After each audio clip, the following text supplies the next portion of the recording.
Welcome back to the Ancestral Findings podcast. When people first discover DNA testing, it feels like magic. You swab your cheek, send it off in the mail, and a few weeks later, you get a colorful chart showing where your ancestors came from. Even better, you get a list of matches, real people who share DNA segments with you. For many family historians, it has opened doors that used to feel locked shut. It's no wonder that some people start to believe DNA can solve every problem in genealogy, every brick wall, every mystery. But that belief is the myth we're going to bust today. DNA is powerful. It has transformed genealogy. But it is not a miracle worker. It will not automatically answer every question, and sometimes it creates as many puzzles as it solves.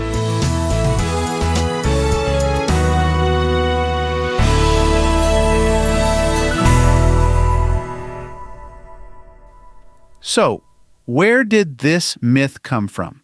Part of it is marketing. DNA testing companies advertise with bold promises. Discover your roots instantly, or uncover your family story. The pie charts look official. The cousin match lists look like a family tree already built for you. And if you've ever watched those television shows where celebrities spit in a tube and suddenly learn they're descended from royalty, you know how convincing it can look. Another part is simple wishful thinking. Every genealogist, beginner or seasoned researcher, has at least one brick wall ancestor. Maybe it's the immigrant who seems to appear out of nowhere. Maybe it's the father of a child born out of wedlock with no record to prove his identity. Maybe it's a whole line that dead ends before you reach the old country. Brick walls are frustrating. And when you're tired of pulling at the same threads, it's only natural to hope that a little DNA can sweep the whole mess away. Now let's be fair. DNA has done amazing things. Adoptees have found their birth families when no records existed. Unknown fathers and mothers have been identified in just a few months after decades of mystery. Autosomal DNA can reveal connections within 5 or 6 generations. Y-DNA can trace paternal surname lines back through hundreds of years. Mitochondrial DNA can follow maternal lines in ways paper records often cannot. Entire surname projects have flourished because of DNA. In these cases, the testing has been nothing short of extraordinary. But here's the key. DNA works best in certain situations. It shines when you have recent relatives in the database, when there are records to compare against, and when your ancestral population is well represented.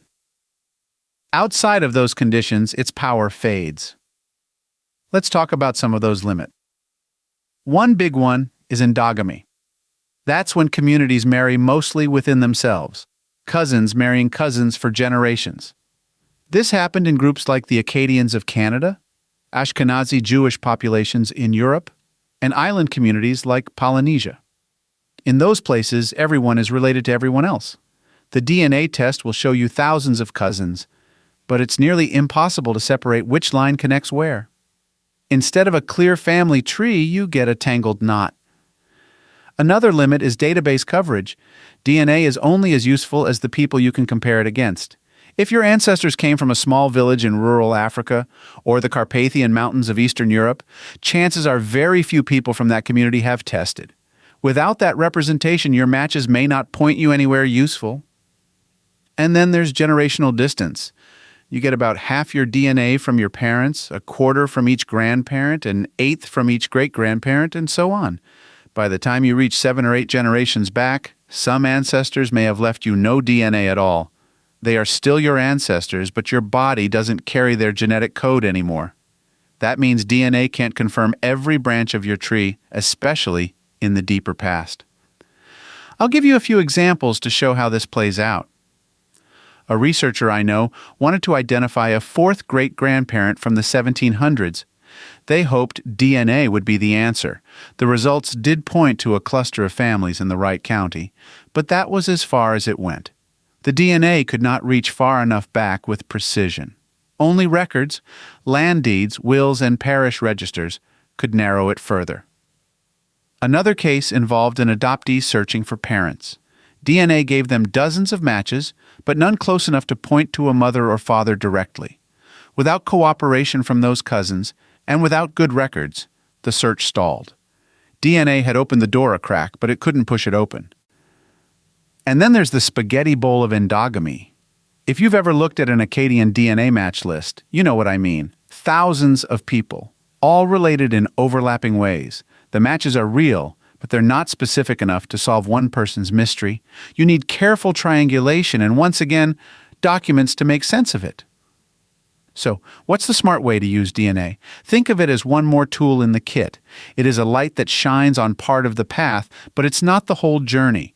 Cluster your matches to see which groups of people share the same ancestry.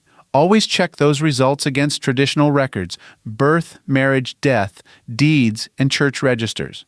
Encourage multiple relatives to test so you can see patterns more clearly, and pick the right test for the right problem. Autosomal DNA is broad and good for recent generations. Y-DNA follows the paternal line. Mitochondrial follows the maternal line. Each has strengths, but none of them is a silver bullet. Believing DNA will solve everything is dangerous because it sets people up for disappointment. They spend the money, they take the test, and then they find their mystery ancestor is still a mystery. Or worse, they stop doing traditional research thinking DNA will do all the work. That is how valuable opportunities get lost. So, will DNA testing solve every brick wall? No, that's the myth. The real story is that DNA is one of the most powerful tools genealogists have, but it's just one tool. It can point the way. It can confirm a suspicion. It can open doors you didn't know existed, but it cannot replace records and it cannot replace persistence. The real story is that genealogy still takes legwork, thought, and time. DNA shines a light, but you still have to follow it with careful steps. Your brick walls may not all fall, but the work you do combining DNA with records will bring you closer to the truth and closer to the real stories of the people in your family tree.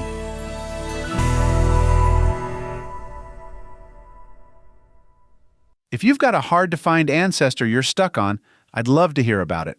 Just head over to ancestralfindings.com and click on Contact to send me a message.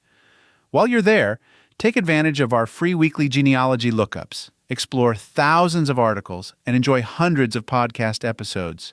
We've been helping family history researchers since 1995.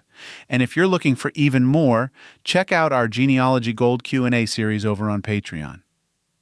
Thanks for listening. And as always, happy searching.